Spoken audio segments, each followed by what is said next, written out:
Allez, bonjour à tous, on est parti pour l'analyse de Solana, puisque je vous avais fait une analyse de Solana il y a 1 ou 2 mois, mais on est en train de faire quelque chose d'intéressant.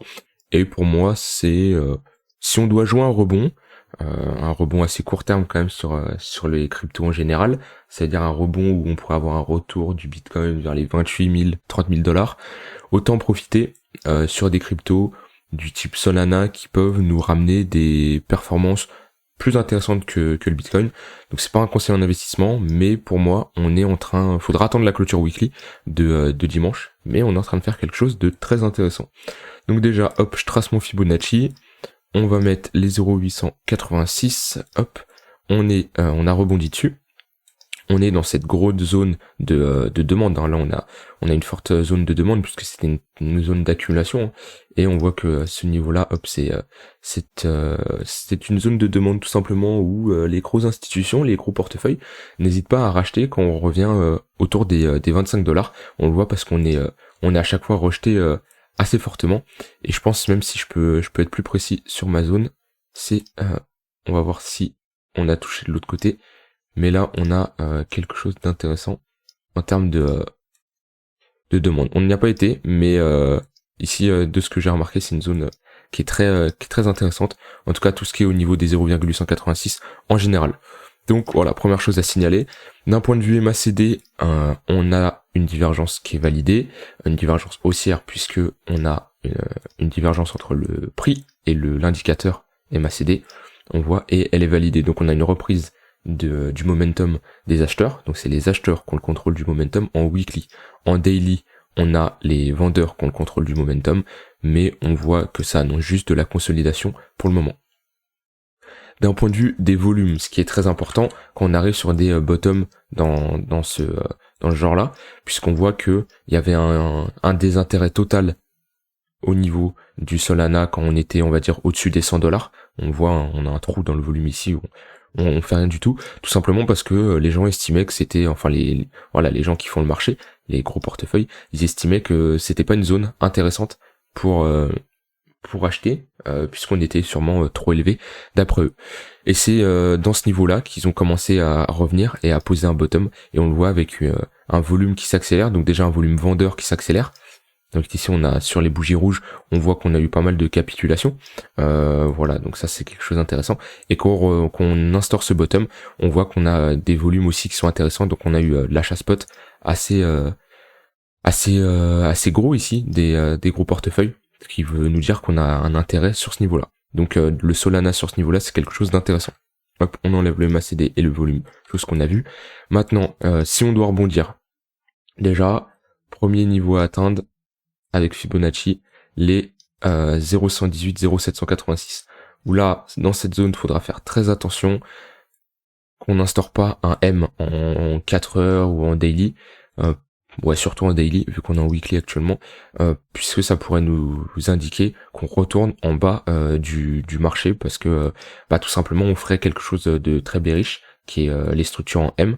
Donc si on fait quelque chose comme ça, et hop, c'est-à-dire qu'on pourrait repartir à la baisse. Ouais, ça c'est quelque chose à surveiller. Bon, on n'y est pas encore, on est encore loin de cette niveau des 0,118, 0,786 de Fibo, mais c'est quelque chose à surveiller quand on y viendra. Ce qu'on peut voir aussi, c'est sur le niveau des Fibonacci long terme, on a une confluence avec les 0,382 qui est le premier arrêt. Donc c'est-à-dire qu'on peut retourner dans ce niveau-là et toujours être en tendance baissière, puisqu'on le voit bien. On arrive sur les 0,382, si on repart à la baisse, on sera toujours en train de faire des sommets de plus en plus bas. Et on voit que si je remets le Fibo d'avant, on a une confluence avec les 0,786. Donc voilà, ici, ça peut être une très grosse zone à passer. Et en plus, on est sur une zone où on a fait support ici et résistance là. Donc là, sur le niveau des 115 dollars, je vais le noter, mais on a une très grosse zone, que ça soit par confluence de Fibonacci, plus support résistance avant. En parlant de support et résistance, je vais enlever les Fibonacci, on a du coup une résistance ici, une résistance ici, une résistance ici, et une résistance ici.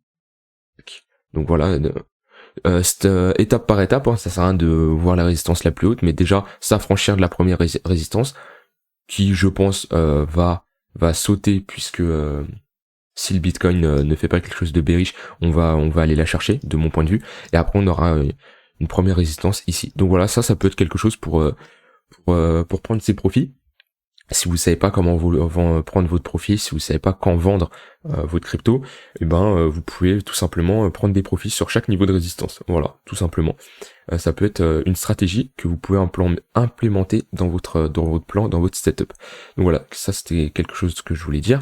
On va enlever les résistances. Hop. Ensuite, on a une très grosse zone d'imbalance. On le voit ici. Je vais enlever ça. Zone d'imbalance, c'est là où il y a eu un déséquilibre de marché et le prix doit revenir dans ce déséquilibre pour combler le gap, tout simplement. Donc on a ici, hop, une zone d'imbalance. On a ici aussi une zone d'imbalance qui est assez visible.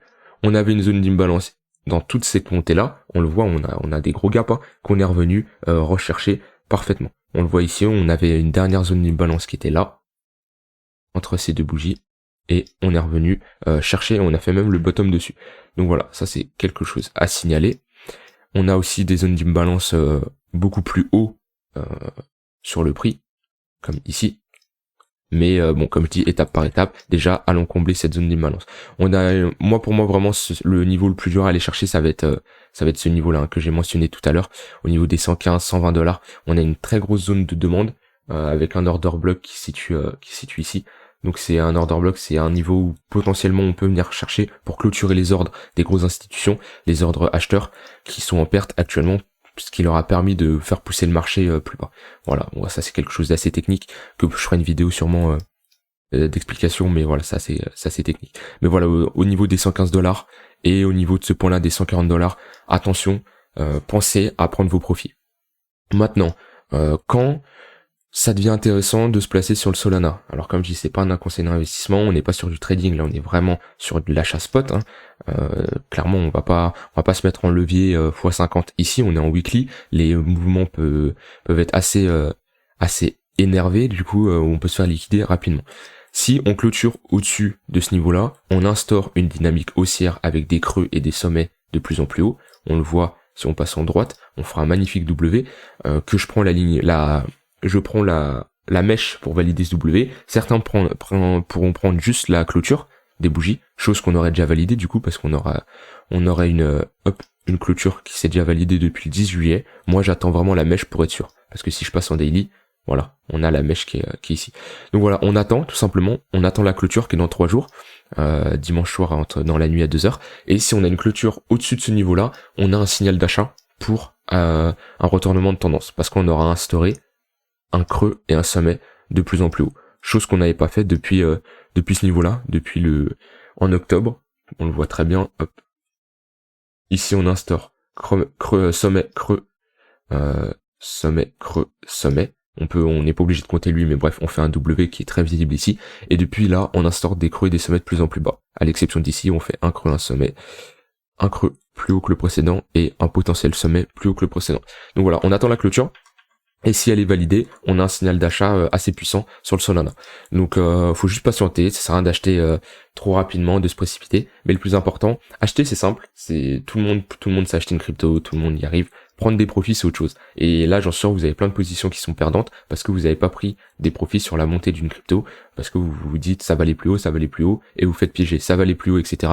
Quand ça baisse c'est une petite correction, puis quand ça baisse trop vous vous dites ah bah maintenant ça vaut plus le coup de vendre parce que je suis revenu sur ma zone d'achat. Donc ça c'est quelque chose de classique chez les débutants qui ne se forment pas, mais là je vous ai mis des zones de résistance où vous avez potentiellement des prises de profit. Alors vous pouvez faire la première zone de résistance qu'on avait mentionnée qui était ici, bon elle vous la laissez parce que c'est limite notre W, mais la première qui est au niveau des 78 $, vous pouvez prendre 20% de votre position, 30% de votre position. Et sur ce niveau-là, vous pouvez sécuriser un peu plus parce qu'on a vu que c'était une très grosse zone. Voilà, j'espère que cette vidéo vous aura plu. Voilà, donc Solana qui est une très bonne crypto en tout cas pour jouer un potentiel rebond. Et on se retrouve nous très vite pour une prochaine vidéo. Bye bye.